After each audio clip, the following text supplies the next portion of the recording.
저는 개인적으로 모두각이라고 생각을 해요. 그래서 그러한 부분이 있기 때문에 미국의 FBI라던가 언론들이 이 영화에 대한 우려 섞인 목소리를 많이 이야기를 했다고 생각을 합니다.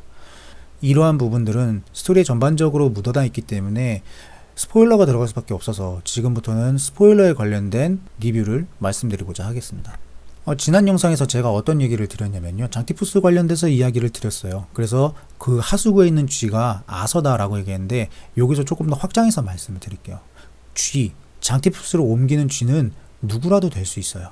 근데 카메라가 아서를 잡았을 뿐이고 그 아서가 운명적인 사건들, 우리가 인생을 살다 보면은 사실 내 계획대로 되는 건 거의 없어요. 근데 운명적으로 무언가가 치고 내 주변으로 들어오면서 그쪽으로 가는 경우가 굉장히 많이 있습니다. 뭐 저 같은 경우를 예를 들면은 저는 국어국문학과를 나왔는데 굉장히 우연치 않게 아르바이트를 하면서 심리학과나 혹은 경상학과 사람들이 들어갈 수 있는 업종으로 들어가서 일을 한 경험이 있어요. 운명적으로 저한테 다가온 거거든요. 그리고 또 운명적으로 아르바이트를 하면서 같이 일을 하자는 제안을 받아서 또 다른 업계로 들어가서 일을 한 경우도 있습니다. 이런 것처럼 우리의 인생은 어떤 운명적인 것들을 통해서 내가 선택의 관림에 서게 되거든요. 아니면은 어떤 실수라던가 갑작스러운 어떤 발병하는 그런 나의 행동 때문에 내 인생이 바뀌는 경우가 많아요. 근데 이 영화에서는 조커라는 인물이 아서가 조커가 되기 위해서 뭔가 굉장히 노력하는 모습을 보여주진 않아요. 다 우연치 않게 나타나는 것들입니다. 이 사람이 계획을 한 거는 어떻게 보면 계획이라고 할 수는 없고요. 그냥 범죄의 강도가 높아졌다라고 말씀을 드리고 싶어요. 장티푸스 뉴스가 나온 뒤에 아서는 자신이 굉장히 좋아하고 존경하는 토크쇼 진행자를 보면서 그 토크쇼 진행자의 방송을 보면서 자신이 자신의 삶에 대해서 이야기하고 자신의 꿈에 대해서 이야기하고 그걸 사람들에게 박수와 갈채를 받고 그리고 토크쇼 진행자가 자신을 불러서 자신에게 너 때문에 내가 감명받았다라고 하면서 인정해 주길 바라고 있었어요. 굉장히 소시민적인 모습이에요. 우리가 동경하는 누군가를 바라보면서 그 사람에게 인정받고 대다수의 사람에게 인정받고 싶어하는 욕구는 누구나 갖고 있거든요. 그래서 누구라도 조커가 될 수 있다는 게 여기서부터 시작이 되는 거예요. 우리 주변에 있는 소시민, 사실 아서보다 더 힘든 사람들 우리 주변에 많아요. 가정사가 혹은 사회적인 배경이 그 사람이 위치하고 있는 지위가 굉장히 낮다라고 해도 우리 주변에 조금만 둘러보면은 영화 속에 나왔었던 그 아서보다 더 불쌍한 사람들이 많다고요. 집도 없이 떠돌아다니고 직업도 없이 떠돌아다니는 사람들 많아요. 그런 사람들 중에서는 병에 걸려서 굉장히 힘들어하고 아파하는 사람들도 많다고요. 이러한 상황 속에서 왜 하필 아서가 조커가 됐냐? 우연이에요. 그런데 이러한 상황을 영화는 첫 번째로 어떤 식으로 말을 하냐면요. 기득권 세력이 그러한 소외된 계층들을 포용해야 되는데 포용하지 않는 사회가 됐을 때 이 소외된 계층들이 어떤 식으로 발발하고 어떤 식으로 보여지게 될지에 대해서 나오게 되는데 그게 대표적으로 나타내는 인물이 토마스 웨인입니다. 토마스 웨인은 사람들이 평판이 좋다라는 이야기를 많이 해요. 하지만 그의 언행을 보면은 기득권으로서의 삶이 쩔어 있는 게 보여요. 오히려 소외된 계층들을 무시하고 그리고 그러한 사람들은 이미 미래가 없다라고 생각하고 그 사람들의 계몽은 함께 어울리면서 그들을 이해하는 게 아닌 걔네를 억지로 끌고 와서 그 사람들을 우리가 가지고 있는 생각을 주입시켜야 된다라고 생각을 하고 있단 말이에요. 그러니까 부익부 빈익빈이 계속해서 늘어나는, 돈이 있는 사람들은 돈이 계속 있고 돈이 없는 사람은 돈이 없는 이런 세상이 계속해서 돌아가는 거예요. 근데 그거를 타파하겠다고 나는 토마스 웨인이 그러한 최끝에 있는 우파보다 약간 좌측에 있을 뿐 사상은 다르지 않다라는 겁니다. 그 사람이 대표적으로 아서의 엄마를 쫓아냈잖아요. 정신병을 앓고 있었어요. 물론 자신의 집 안에 그런 정신병이 있는 사람이 있기 때문에 문제가 됐겠죠. 하지만 기득권이고 자신이 시장이 되고 많은 돈을 가지고 있다고 하면은 나의 이웃을 도와줄 수도 있었어요. 그 사람을 치료해 줄 수 있는 어떤 도움의 손길을 내밀을 수도 있었다고요. 근데 그 사람은 남인 거예요. 내가 아닌 남으로 했기 때문에 이 기득권 세력은 결국에는 자신들보다 못 살고 힘들어하는 사람들을 포용하는 것보다 그 위에 있음으로써 자신들이 희열을 느끼는 모습을 보여주는 그런 인물들로 그려지고 있어요. 그 당시에. 기득권들이 어느 장소에 모여요. 그래서 사람들이 시위를 하러 갑니다. 근데 그들이 보는 영화가 찰리 채플린의 영화예요. 찰리 채플린은 대부분 사람들이, 제가 뭐 영화를 못 들여다본 게 아니라서 정확한 해석인지는 모르겠지만, 찰리 채플린은 제가 볼 때는 개인적으로는 서민들을 대변하는 영화를 많이 찍은 사람이에요. 그러니까 서민들, 가지지 못한 사람들이 가지고 있는 생각을 영화를 통해서 표현한 배우이자 감독이라고 생각을 하거든요. 근데 그러한 인물이 나오는 영화를 보면서 깔깔거리면서 웃잖아요. 밖에서는 뭐가 있느냐? 시위대가 시위를 하고 있단 말이에요. 이 상황을 바꿔달라고 그러면서. 결국 기독교는 그들에게 관심이 없는 거예요. 소외계층들에게 관심이 없다라는 걸 요걸 통해서도 또 보여주고, 그들 무리 속에서 아서가 토마스 웨인을 만나면서 점차 이 사람이 조커로서 그러한 사람들을 대변하고 이 혼란을 가지고 올 쥐, 장티푸스, 한 방을 날리는 수많은 쥐들 중에서 정말 큰 전염병을 돌리게 되는 단 하나의 쥐, 흔히 말해서 리더 쥐가 되는 모습을 쭉 보여줬다. 저는 그렇게 생각을 합니다.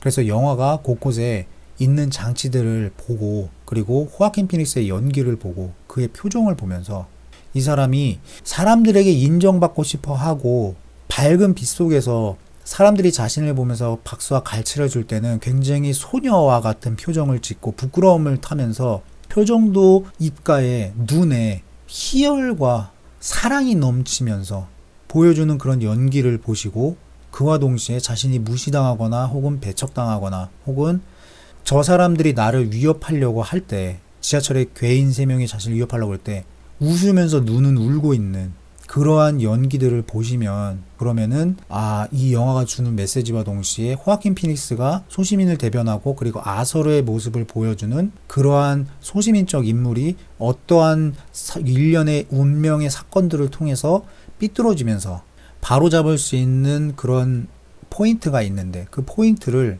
제대로 잡지 못하면서 마치 토마스 웨이는 팩폭을 날린 건데 듣는 사람으로 하여금 너무나도 듣기 힘든, 왜 나를 무시하냐고 얘기하는 것처럼, 무심코 던진 돌이 개구리를 죽일 수 있는 것처럼 우리 사회가 조커를 만들 수도 있다. 저는 그 메시지가 이 영화 속에 전반적으로 깔린 거를 보시면서 영화를 관람하시면 조금 더 재밌지 않을까. 그런데 그러한 것들이 억압되어 있다가 지하철에서 우연치 않게 만난 3명의 괴한들에게 아서가 폭행을 당하고 우연치 않게 가지고 있었던 이 총으로 그 3명을 죽이게 되면서 사람들이 마음속에 가지고 있었던 그 응어리를 표출시킨 거예요. 그래서 사람들이 삐에로 가면을 쓰면서 시위를 하기 시작한 거죠. 근데 그러한 억압의 감정은 아서 역시도 느꼈어요. 자신이 사람들에게 무시받고 멸시받고 최하층민으로서 너무나도 힘들고, 자신을 상담해주는 상담원 역시도 자신의 밥그릇만 생각을 하고, 그리고 그에 대해서 관심을 갖지 않고, 코미디언이 되고 싶다고 했는데 상담원은 기억을 못해요. 그러한 모습들을 보여주면서 이 사람이 없어진 그런 계급사회의 최하층에서 얼마나 멸시받고 무시받고, 그렇지만 항상 웃어야 된다라는 엄마의 말을 들으면서 사람들에게 피해를 주지 않으려고 맨날 웃는, 그러다 어떤 사건에 의해서 웃는 정신병이 만들어진 이러한 인물, 그 인물 역시도 쌓여있는 게 있었기 때문에 살인을 통해서 어떤 카타르시스를 느껴나는 거예요. 그래서 살인을 하고 나서 죄의식보다는 내가 폭력적으로 무언가를 터뜨려서 가슴속에 있는 응어리를 풀었다, 승화시켰다. 그래서 화장실에서 춤을 추는 겁니다. 마치 봉준호 감독의 마더에서 김혜수 씨가 갈대밭에서 춤을 추는 것처럼, 기이한 춤을 추는 것처럼 그런 식으로 춤을 추면서 자신이 가지고 있던 억압된 심정을 즐거움으로 승화시키는 거예요. 근데 춤사위가 그렇게 세진 않아요. 왜? 소시민이니까요. 그래서 느리고 괴이하고 이상하지만 영화의 후반부에 계단씬을 보시면 굉장히 화려하게 춤을 춥니다. 그거는 자신이 자신과 동급이었던 아서 역시도 그 계급사회 계급을 잽니다. 이거는 제가 뒤에서 말씀드릴게요. 그래서 자신이 점점 계급사회의 상층으로 올라간다는 느낌을 받으면서 춤사위가 점점 바뀌고 굉장히 자기중심적으로 변하는 모습을 보입니다. 그래서 아서 역시도 우리 주변에 있는 인물이라고 계속 얘기하는 게, 기득권을 가지고 있는 하층민들 역시도 그 안에서 계급싸움을 한다는 거예요. 계급싸움을.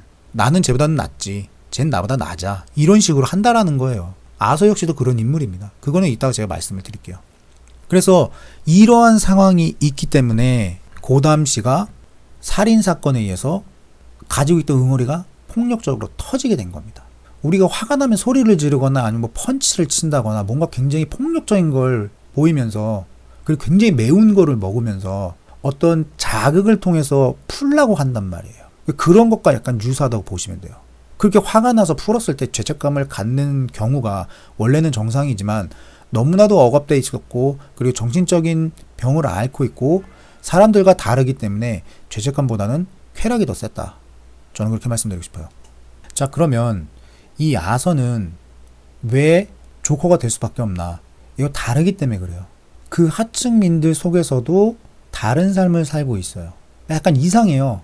아서는 스탠딩 코미디를 보면서 필기를 하는 장면이 나오는데요. 거기서 아서가 사람들이 웃는 타이밍과 아서가 웃는 타이밍이 달라요.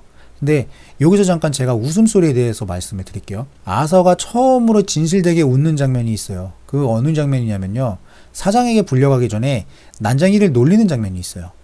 같이 삐에로 그 길을 운영하는 회사에서 난쟁이가 들어왔을 때 난쟁이를 놀릴 때 웃는 진짜 괴이한 웃음이 있어요. 그게 아서의 진짜 웃음입니다. 아이하고 놀아주면서 나왔던 웃음이나 아니면은 지하철에서 괴한 3명에게 폭행을 당하기 직전에 웃는 웃음, 이런 거는 진짜 웃음이 아니고 정신병에 의해서 발병되는 웃음이에요. 그거를 이제 발동시키는 거는 어떤 부당함이라던가 아니면은 자신이 뭔가 감정 표현을 해야 되는데 그게 이제 어긋나게 됐을 때, 내가 하고자 하는 행동과 그리고 내면에 있는 행동이 달라졌을 때 나타나는, 발동되는 그런 거예요.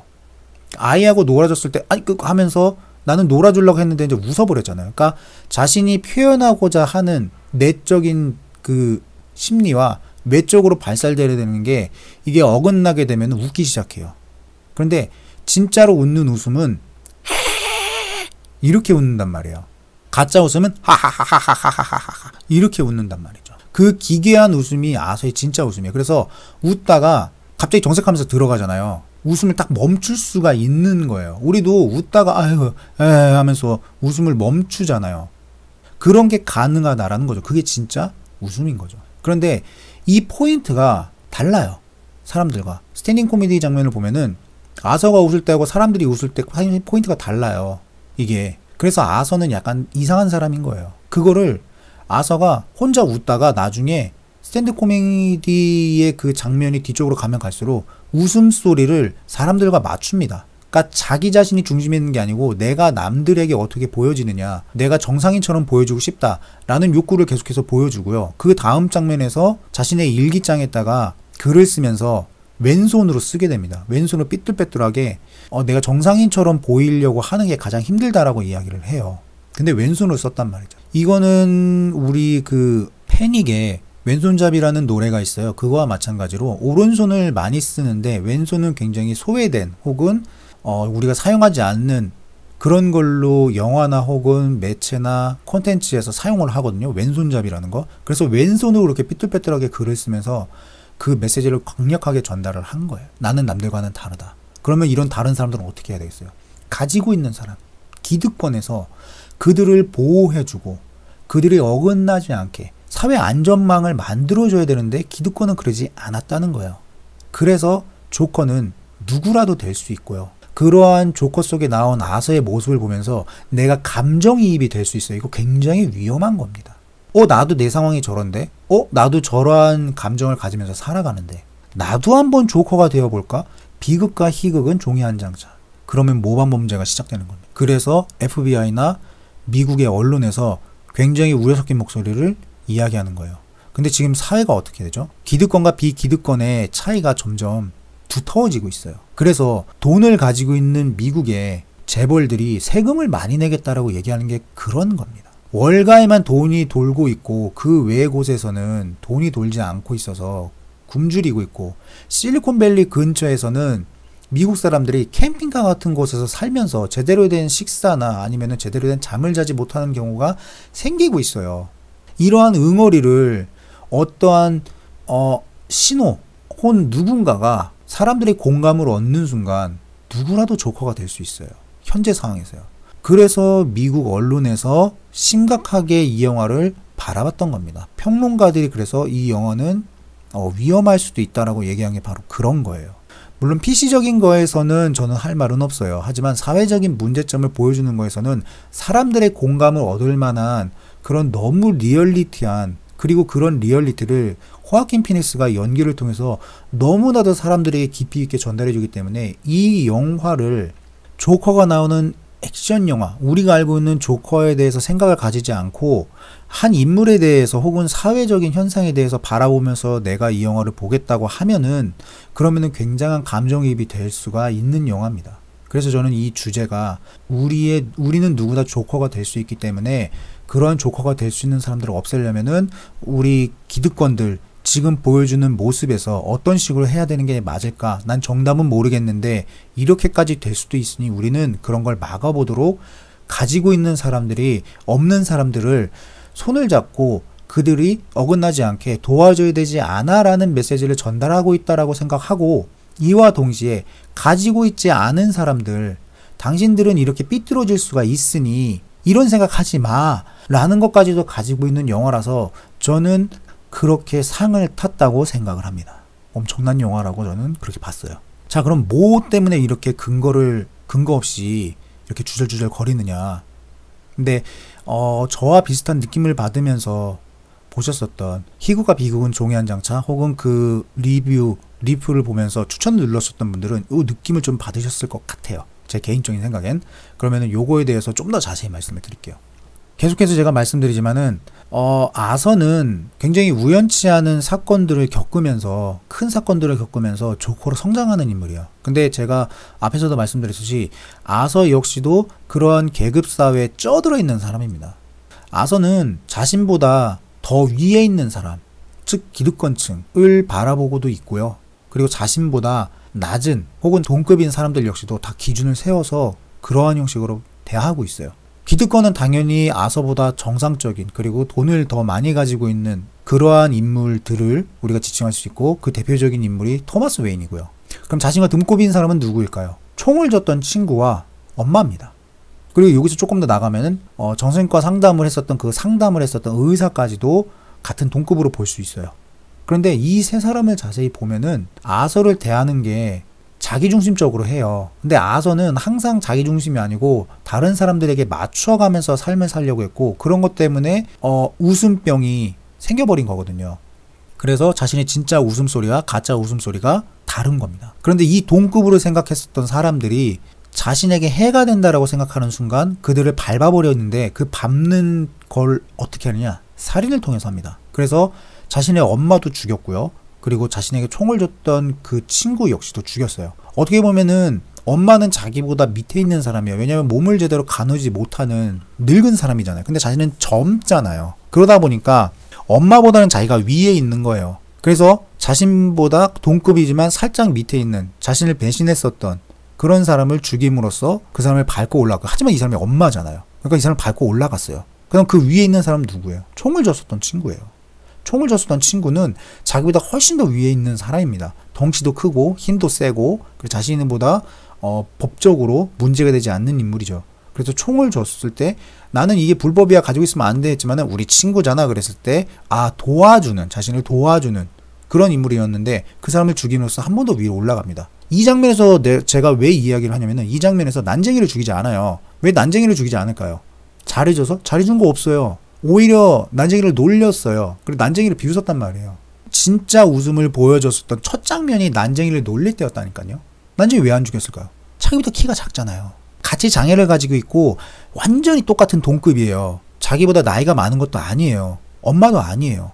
덩치가 크지도 않아요. 자신보다 완전한 동급에 있는 사람인데 낮죠. 뭐죠? 키가 작잖아요. 무서워서 떨어서 집에 가고 싶을 때 살려준다고 그래 가라고 그랬고 했는데도 놀래가지고 막 부들부들 막 떨고 있는데, 그 상황에서 집에 가고 싶은데 문을 못 열어서 문 열어달라고 부탁하잖아요.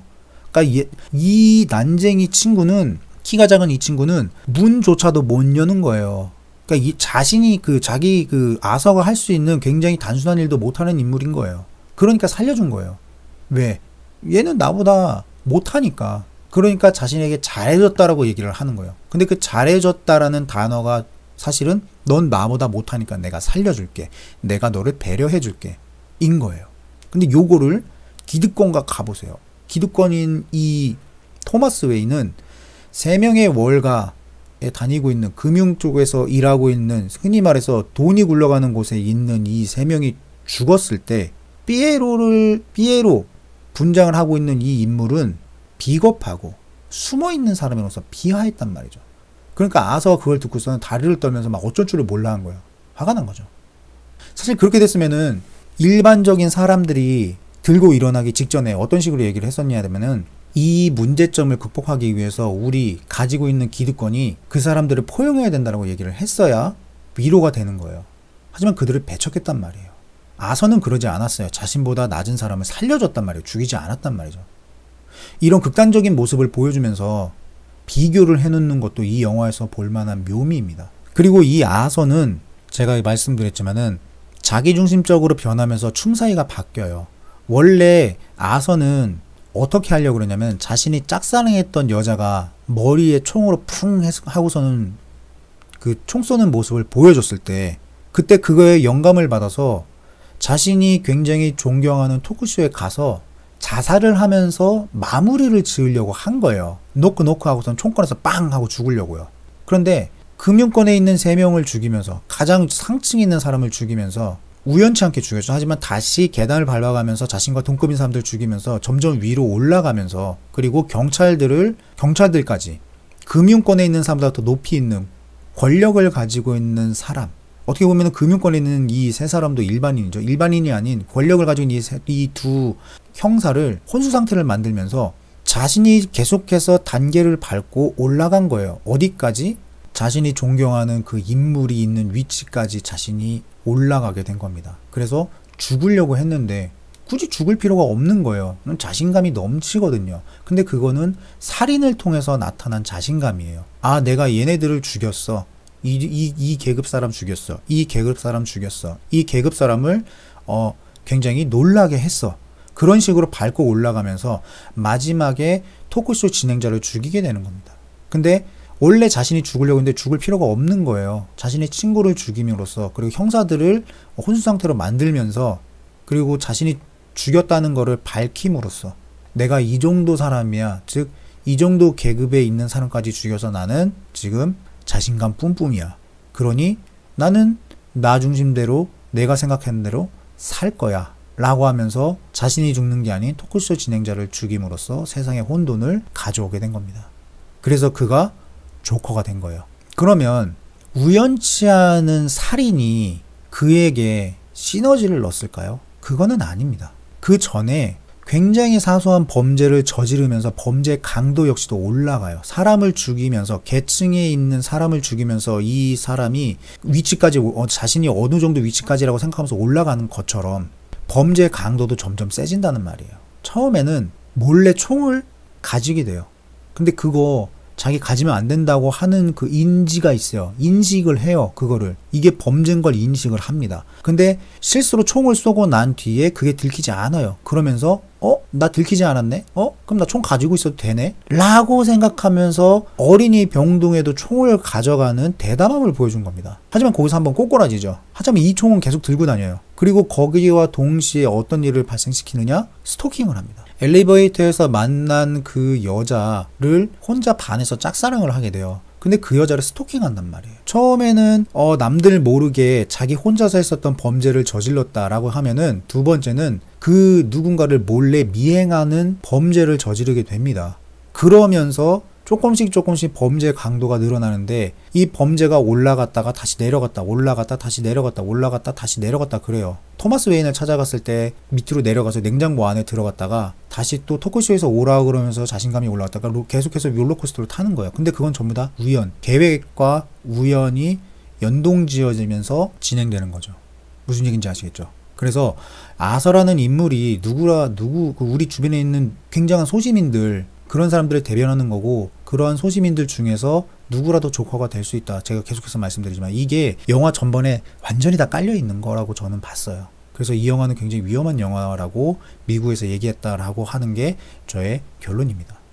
영상으로 가지 못해서 죄송하고요. 제가 텐션이 많이 떨어져서 이렇게 앞으로 진행을 할 것 같아요. 솔직히 말씀드리면은 영상을 만드는 게 좀 무의미해요. 많은 분들이 제가 만든 몇몇 영상을 좋아하셔가지고 클릭을 많이 해주시는데 저도 저 중심적으로 좀 어떻게 좀 해보려고 해요. 조커처럼요. 뭐 이게 정답은 아닙니다.